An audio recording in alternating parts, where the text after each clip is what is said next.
उसके पीछे वजह क्या है? क्योंकि बहुत से बच्चों ने हमारे से भी अप्रोच की है, बहुत से बच्चों का ये भी कहना है कि उन्हें तो कॉलेजेस में एडमिशन तक नहीं मिल रही है। एडमिशन्स का आप कह रहे हैं, बच्चे परेशान हैं, उनको यहाँ पे करने का मौका नहीं मिल रहा आजकल। उसकी वजह ये है कि हमारे बच्चे जो हैं JNK में जो इंजीनियरिंग कॉलेज में एडमिशन लेते हैं, ये हमारे यहाँ गवर्नमेंट ने एक अथॉरिटी बनाई है, board of professional entrance examinations. अब ये जो अथॉरिटी है कि बाकी स्टेटों में दाखिले हो जाते हैं, बच्चे इंजीनियरिंग कोर्स शुरू कर देते हैं, और हमारे यहाँ जो है बच्चे जो हैं उनको वेट करना पड़ता है लंबा, और बड़ी मुश्किल के बाद उनको यहाँ मौका मिलता है कि गवर्नमेंट अथॉरिटी बच्चों को बाकी कॉलेजेस में भेजे। तो कॉलेज तो बड़े कम है, यहाँ ज़्यादा कॉलेजेस नहीं हैं, लेकिन यहाँ पे जो प्रोसेस ऑफ एडमिशन है ये बड़ा टाइम लेता है। जो कि अफोर्ड कर पाते हैं वो हमारी स्टेट से बाहर चले जाते हैं, क्योंकि हर स्टेट्स में रूल्स बने हुए हैं। उन रूल्स के मुताबिक क्या है कि कॉलेज वाले बच्चों को डायरेक्ट एडमिशन दे सकते हैं, जबकि बदकिस्मती से हमारे स्टेट में रूल्स नहीं बने हैं आज तक, और जो बने हैं बड़े पुराने रूल्स हैं जो कि सुप्रीम कोर्ट उनको नकार चुकी है कि they should not be made applicable now, they are obsolete. Sir, अगर बात की जाए तो PM-SSS योजना है जो, उसका कितना नुकसान जो है जम्मू कश्मीर के कॉलेजेस को उठाना पड़ रहा है? क्योंकि देखा गया है कि अभी तक जितने भी इस पैकेज के तहत बच्चे इंजीनियरिंग के लिए सरकार द्वारा भेजे गए हैं वो सभी बाहरी प्रदेशों में भेजे गए हैं। जम्मू कश्मीर में एक भी बच्चा, अगर यहाँ का लोकल बच्चा अगर बात करें, जम्मू के बच्चे की बात करें, तो उसे इवन श्रीनगर तक नहीं भेजा जाता है, उसे पंजाब भेज दिया जाए या अन्य किसी स्टेट में भेज दिया जाता है। तो इसका कितना नुकसान उठाना पड़ रहा है? नमस्कार, JK अपडेट में आपका स्वागत है। मैं हूं अश्विनी गुप्ता। दोस्तों, जम्मू कश्मीर से अगर हम बात करें तो इंजीनियर आजकल बहुत कम देखने को मिल रहे हैं। इसके क्या कारण हैं, इसी पर बात करेंगे हम इंजीनियर विधि सिंह जम्वाल जी से, जो कि जिन्होंने शिक्षा के क्षेत्र में कई माइलस्टोन स्थापित किए हैं और जो चेयरमैन हैं Yogananda college of engineering and technology के। तो उन्हीं से हम बात करते हैं। सर, सबसे पहले तो आपका JK अपडेट में बहुत स्वागत है। शुक्रिया। सर, एक कारण जो कि आज अगर हम बात करते हैं तो जम्मू कश्मीर में जो इंजीनियरिंग का स्तर है वो काफ़ी कम देखने को मिल रहा है। उसके पीछे वजह क्या है? क्योंकि बहुत से बच्चों ने हमारे से भी अप्रोच की है, बहुत से बच्चों का ये भी कहना है कि उन्हें तो कॉलेजेस में एडमिशन तक नहीं मिल रही है। जबकि अगर बात की जाए तो हज़ारों की संख्या में इंजीनियर ऐसे भी हैं जो बेरोज़गार हैं। यानी कि कहीं ना कहीं इंजीनियरिंग का स्तर जो है वो लगातार जम्मू कश्मीर में गिरता हुआ दिखाई दे रहा है। तो इसके क्या कारण हैं? अश्विन जी, ऐसा है, आपने बड़ी अच्छी बात कही। हमारे यहाँ जम्मू कश्मीर में जो एडमिशन्स का आप कह रहे हैं, बच्चे परेशान हैं, उनको यहाँ पे करने का मौका नहीं मिल रहा आजकल। उसकी वजह ये है कि हमारे बच्चे जो हैं JNK में जो इंजीनियरिंग कॉलेज में एडमिशन लेते हैं, ये हमारे यहाँ गवर्नमेंट ने एक अथॉरिटी बनाई है, board of professional entrance examinations. अब ये जो अथॉरिटी है ये एडमिशन करती है और सभी कॉलेजेस में बच्चों को भेजती है।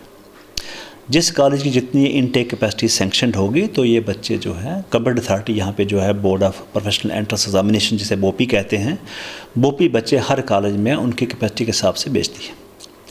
अब अनफॉर्चुनेटली ये बड़ा यहाँ डिले होता रहा है और आज भी डिले हो रहा है ये, कि बाकी स्टेटों में दाखिले हो जाते हैं, बच्चे इंजीनियरिंग कोर्स शुरू कर देते हैं, और हमारे यहाँ जो है बच्चे जो हैं उनको वेट करना पड़ता है लंबा, और बड़ी मुश्किल के बाद उनको यहाँ मौका मिलता है कि गवर्नमेंट अथॉरिटी बच्चों को बाकी कॉलेजेस में भेजे। तो कॉलेज तो बड़े कम है, यहाँ ज़्यादा कॉलेजेस नहीं हैं, लेकिन यहाँ पे जो प्रोसेस ऑफ एडमिशन है ये बड़ा टाइम लेता है। तो उसकी बड़ी वजह है। सर, अगर बात की जाए तो पहले कोरोना काल रहा, उस वजह से भी कॉलेजेस में एडमिशन नहीं हो पाई। अभी भी अगर देखा जाए तो जम्मू कश्मीर में जो कॉलेजेस हैं वहाँ पे इंजीनियरिंग की कोई एडमिशन नहीं हो पा रही है। तो ऐसे में जो जितने भी जम्मू कश्मीर के अगर इंजीनियरिंग के कॉलेज हैं तो उनको भारी लॉसेज पिछले कुछ सालों से उठाना पड़ा है, क्योंकि करोड़ों रुपए खर्च करके कॉलेज बनाए हैं, इंफ्रास्ट्रक्चर खड़ा किया है। अगर हम बात करें तो टीचर्स जो भी शिक्षक हैं उनकी जो लगातार उनको पे जो देनी पड़ रही है, बावजूद इसके कि उनके पास एक भी इंजीनियरिंग का स्टूडेंट नहीं है। तो इन सब को कैसे मैनेज कर रहे हैं कॉलेज? देखिए, ऐसा है कि जब एडमिशन बहुत लेट होती है तो हमारे यहाँ JNK के जो बच्चे हैं जो कि अफोर्ड कर पाते हैं वो हमारी स्टेट से बाहर चले जाते हैं, क्योंकि हर स्टेट्स में रूल्स बने हुए हैं। उन रूल्स के मुताबिक क्या है कि कॉलेज वाले बच्चों को डायरेक्ट एडमिशन दे सकते हैं, जबकि बदकिस्मती से हमारे स्टेट में रूल्स नहीं बने हैं आज तक, और जो बने हैं बड़े पुराने रूल्स हैं जो कि सुप्रीम कोर्ट उनको नकार चुकी है कि they should not be made applicable no, they are obsolete, बड़े वो उनको नहीं माना जाए। लेकिन हमारे यहाँ बदकिस्मती से कानून बने नहीं हैं और ना ही अपडेट हुए हैं रूल्स। तो हमारे यहाँ क्या है कि जो बच्चे हमें बोर्ड भेजेगा कॉलेजेस को, हमने वही बच्चों को पढ़ाना है, चाहे वो 400 सीटों में से हमें 50 सीटें भेजें, 30 भेजें, 50, क्योंकि जब वो लेट करेंगे तो बच्चे यहाँ कहाँ बचेंगे, आएंगे नहीं। तो सबसे वजह यह है कि लेट एडमिशन करने से हमारे यहाँ बच्चे बड़े कम भेजते हैं वो, और दूसरी वजह यह है कि अगर बच्चे हमारे पास आते हैं तो कॉलेज वाले बच्चों को एडमिशन नहीं दे सकते। सीटें हैं हमारे पास, होती हैं हर साल, लेकिन हम दाखिले नहीं कर सकते। सर अगर बात की जाए तो PM-SSS योजना है जो, उसका कितना नुकसान जो है जम्मू कश्मीर के कॉलेजेस को उठाना पड़ रहा है, क्योंकि देखा गया है कि अभी तक जितने भी इस पैकेज के तहत बच्चे इंजीनियरिंग के लिए सरकार द्वारा भेजे गए हैं वो सभी बाहरी प्रदेशों में भेजे गए हैं। जम्मू कश्मीर में एक भी बच्चा, अगर यहाँ का लोकल बच्चा अगर बात करें, जम्मू के बच्चे की बात करें, तो उसे इवन श्रीनगर तक नहीं भेजा जाता है, उसे पंजाब भेज दिया जाए या अन्य किसी स्टेट में भेज दिया जाता है। तो इसका कितना नुकसान उठाना पड़ रहा है? देखिए, ऐसा है कि हमारे यहाँ जो कॉलेज खुले हैं, जब भी किसी स्टेट में कॉलेज खुलते हैं तो वो देखते हैं कि यहाँ बच्चे कितने आते हैं हर साल 12th करके नॉन मेडिकल, और कितने बच्चे इंजीनियरिंग को ऑप्ट करेंगे, एडमिशन लेंगे। तो ये कॉलेज बनाए, यहाँ बने हैं 5-6 कॉलेज, बाकी यूनिवर्सिटीज़ बनी है यहाँ 5-6।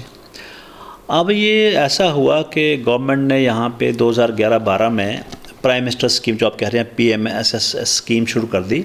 उसके तहत जिस पेरेंट्स की इनकम 8 लाख से कम है उसको गवर्नमेंट, सेंट्रल गवर्नमेंट जो है वो कॉलेजेस में भेजती है बाहर, उनको वहाँ फ्री दाखिला, फ्री पढ़ना और हॉस्टल भी फ्री होता है। तो 4 साल बच्चे ने कोई पैसा नहीं देना है और वहाँ पे वो फ्री पढ़ते हैं।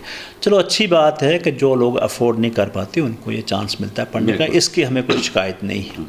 बट यहाँ दिक्कत क्या हुई कि हमारा जो कैचमेंट एरिया है जहाँ से बच्चे हमें आने हैं, हमें आप उस कॉलेज खुलवाओ, हम सबसे हम करोड़ों रुपया लगाएं, बाद में वो बच्चे आप खुद ले जाओ बाहर हर स्टेट में, तो हमारे यहाँ हम कहाँ से बच्चे लेंगे? ये दिक्कत हमें आ रही है। या तो हमें भी उसमें मिला देते कि वो बच्चों को सेलेक्ट करके हमें भी देते।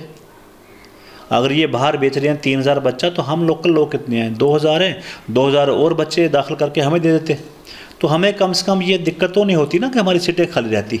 आज हमारे पास रिसोर्सेज हैं, प्रोफेसर्स हैं, टीचर्स हैं, सब कुछ है, लेकिन बच्चे बड़े कम हैं। तो इसका मतलब नेशनल रिसोर्स वेस्ट हो रहा है। दूसरी बड़ी बात यह है कि हमारे यहाँ से इकॉनमी जो है ये बाहर जा रही है। अब एक बच्चा जब पढ़ता है तो वो कॉलेज को फ़ीस देगा, वो यहीं यूटिलाइज़ होगा, हमारे मुलाजमों में ही यूटिलाइज़ होगा, पैसा यहीं रहेगा।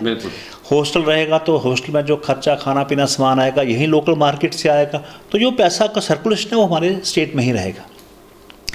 तो अगर बच्चे हमारे यहाँ नहीं मिलते, बाहर जाते हैं, दैट मीन्स इकॉनमी बाहर जा रही है।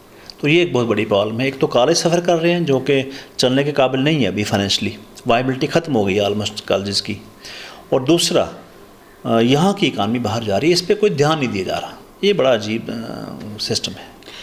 एक चीज़ सर, जब हम बात करें अगर इंजीनियरिंग की, तो इसका जो दाखिला प्रक्रिया है वो जब शुरू की जाती है वो शायद जनवरी, फरवरी या मार्च तक ही होती है।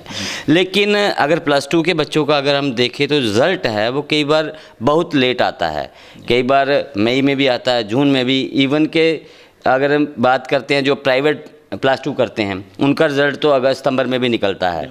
तो ऐसे में उन बच्चों को 1 साल के लिए जो इंजीनियरिंग के लिए वेट करना पड़ता है। तो क्या ये दूसरी बार कोई नोटिफिकेशन का कोई प्रावधान नहीं है इंजीनियरिंग की में? देखिए, ऐसा है, हमारा जो बोपी है उनका एक्ट है, वो कहते हैं जी हमारे एक्ट में लिखा है कि हम दूसरी बार नहीं कर सकते। अब मान लीजिए इस बार क्या हुआ कि CBSE का रिज़ल्ट जो है वो अगस्त में आया है, और यहाँ पे इनकी जो अखबार में एडवर्टाइजमेंट आई थी वो शायद फरवरी मार्च में आ गई थी, या मार्च तक होगी। तो मार्च में आ गई, तो जो बच्चा पास हो रहा है अगस्त में, आप बताइए वो कहाँ जाएगा? और ये लोग कहते हैं जी, ये कहते हैं बच्चे कि हमारी भी एप्लीकेशन ले लो, हमने पास कर लिया है। तो ये कहते हैं नहीं, हमने निकाल दी थी मार्च के महीने में, तो उसके बाद नहीं निकालते, हमारे रूल्स में ये है ही नहीं। वो बच्चे जो है, मैक्सिमम बच्चे नहीं भर पाते। उससे नुकसान क्या होता है कि हमारे J&K के बच्चे जो हैं हमारी स्टेट में नहीं पढ़ सकते। वो बाहर पढ़े कहीं जाके, यहाँ नहीं पढ़ सकते। जबकि बाहर क्या है, वहाँ पे बड़ा एक सिस्टम बना हुआ है। वहाँ जैसा कि आपने पहले भी बताया कि बाहर के जो कॉलेजेस हैं उनको जो खाली सीटें भरने की अपने स्तर पर आज़ादी है, क्योंकि नियम बने हुए हैं। तो जो बच्चे यहाँ से, अगर हम बात करें सितंबर या अगस्त में जिनका रिज़ल्ट आता है, तो वो उन कॉलेजेस में अप्रोच करके बाहर जाकर एडमिशन ले लेते हैं। अगर यही प्रावधान यहाँ भी हो तो उन बच्चों को बाहर जाने की ज़रूरत नहीं, कोई ज़रूरत नहीं बाहर जाने की। अब देखिए ऐसा है कि 2002 में सुप्रीम कोर्ट की जजमेंट आई थी, TMA जजमेंट।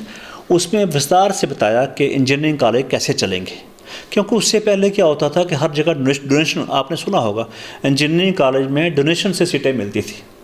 तो जब ये 2002 में जजमेंट आई TMA की, तो उसके तहत उन्होंने डोनेशन सिस्टम को बंद करने के लिए रूल्स बना दिए कि एडमिशन कैसे होगी। तो उन्होंने बनाया कि हर स्टेट में एक अथॉरिटी होगी जो एडमिशन करेगी, सबकी साझी एडमिशन करेगी, कोई भी कॉलेज वाला खुद ना करे। तो बड़ी अच्छी बात है, तो यहाँ भी ऐसा करते हैं, ये एडमिशन साझी होगी।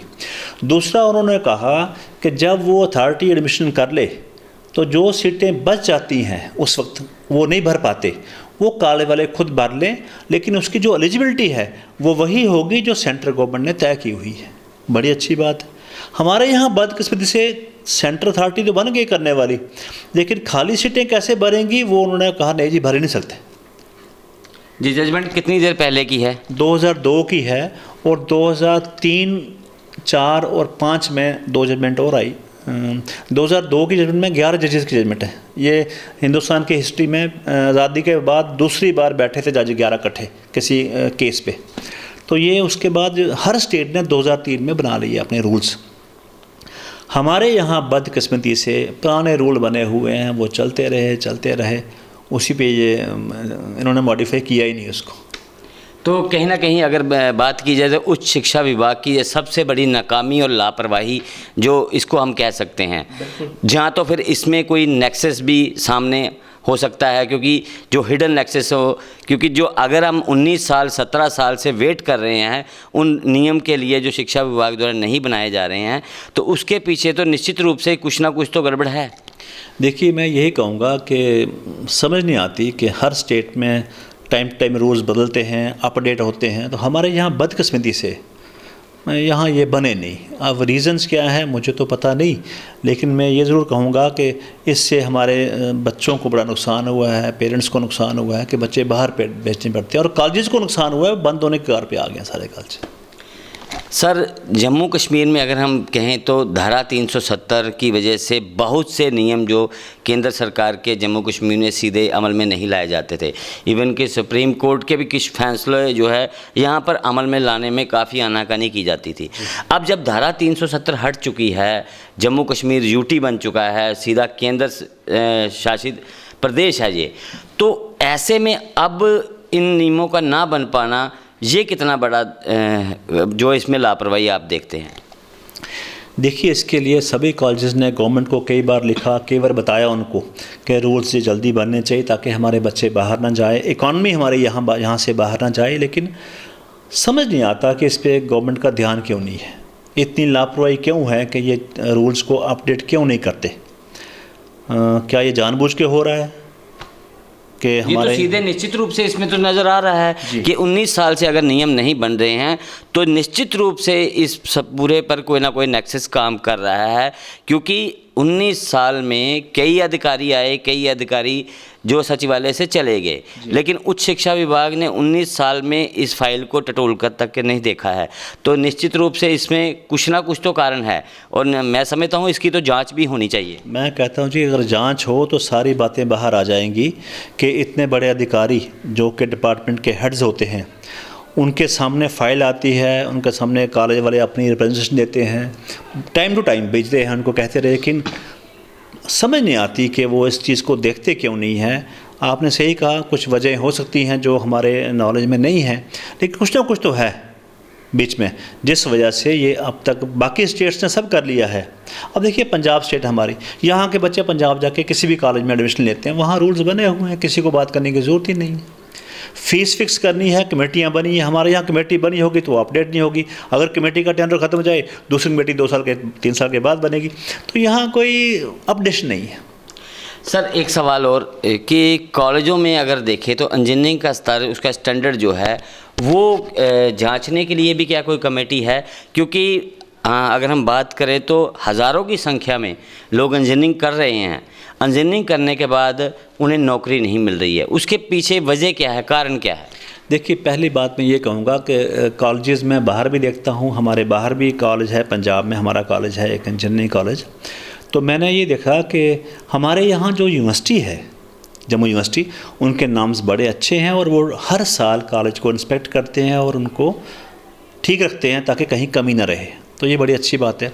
और दूसरा, हमारे कॉलेज में जहाँ जो इंफ्रास्ट्रक्चर है और पढ़ाई है, तो ये मैं बड़े दावे से कहूँगा कि बाकी स्टेट से अच्छी होगी, कम नहीं होगी, बेहतर होगी। अब रहा बात कि आपने कहा बच्चे जो है उनकी नौकरियां जो है एम्प्लॉयमेंट नहीं होती आजकल इंजीनियर्स की, ये मैं आपके साथ बात को एग्री करता हूँ, आप सही कहे आपने। उसकी वजह ये है कि बाहर इतने ज़्यादा कॉलेज खुल गए हर स्टेट में, और कई जगह कॉलेज जो है उनका स्तर इतना ठीक नहीं है। तो जब बच्चे जगह जगह से करके आएंगे, कई कॉलेज इतने अच्छे नहीं होंगे, तो वो बच्चे जब कंपनीज़ में सिलेक्शन होगी, प्लेसमेंट होगी, तो बच्चों की वहाँ पे नौकरी नहीं लगेगी। मान लीजिए मेरे यहाँ कंपनी आती है, वो देखती है अच्छा बच्चा चाहिए उसको, तो वो सैलरी अच्छी तब देगी जब उसको बच्चा मिलेगा जिसको अच्छा नॉलेज है उस पर्टिकुलर ब्रांच ऑफ इंजीनियरिंग का। तो आजकल के बच्चों में दो हैं, बच्चे केयरलेस भी हैं काफ़ी, आपने देखा होगा आजकल बच्चों में केयरलेसनेस बड़ी है।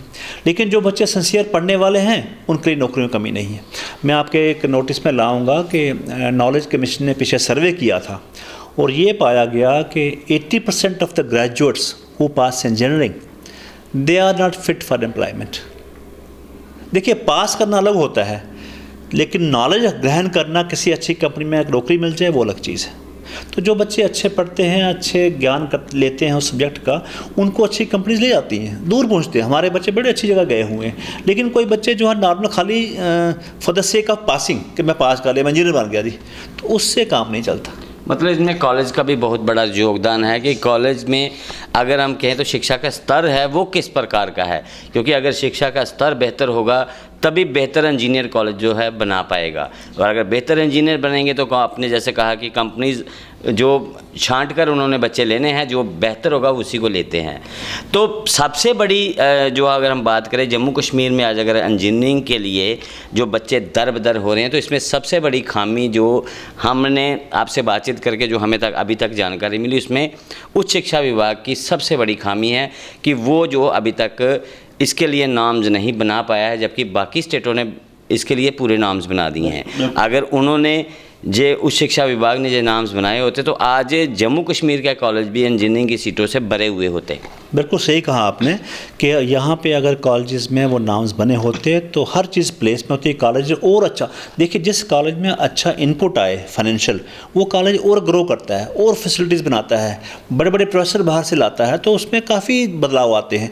लेकिन ये सब चीज़ डिपेंड करती है कि कॉलेज में बच्चे आ रहे हैं और सिस्टम चल रहा है, इकानमी आ रही है और वायबिलिटी चल रही है। तो जब आप इतना बंद कर दोगे सिस्टम को तो कैसे ग्रो करेंगे? तो बड़ा मुश्किल है, बच्चों के लिए मुश्किल है और ऑफ कोर्स कॉलेज के लिए तो है ही है।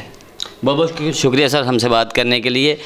तो ये थे इंजीनियर विधि सिंह जम्वाल जी, जिन्होंने बड़े बारीकी से और हमें बड़ा विस्तार से बताया है कि क्या कारण है आजकल जो जम्मू कश्मीर में इंजीनियरिंग की सीटें जो होने के बावजूद भी नहीं भरी जा रही। तो इसमें सबसे बड़ी लापरवाही उच्च शिक्षा विभाग की नज़र आ रही है, जिन्होंने इसके लिए अभी तक नियम ही नहीं बनाई। बीते 19 साल से जो कि सुप्रीम कोर्ट द्वारा गाइडलाइन जारी की गई, उस पर अमल में नहीं लाया गया। और इसे लेकर हम भी सरकार से यही मांग करते हैं कि सरकार इस पूरे मामले की जांच करे कि आखिर 19 साल से वो नियम क्यों नहीं बन पाए। तो इसके लिए हम उपराज्यपाल मनोज सिन्हा से भी अपील करेंगे कि वो इस मामले को देखें, ताकि जम्मू कश्मीर के बच्चे जो इंजीनियरिंग करना चाहते हैं उनका भविष्य बाहर के कॉलेजों में जाके ख़राब ना हो, वो जम्मू कश्मीर से ही बेहतर इंजीनियरिंग की पढ़ाई कर सके। तो मुझे अश्विनी गुप्ता को, कैमरामैन शमी थापा के साथ दें इजाज़त। आप जुड़े रहें जेके अपडेट के साथ।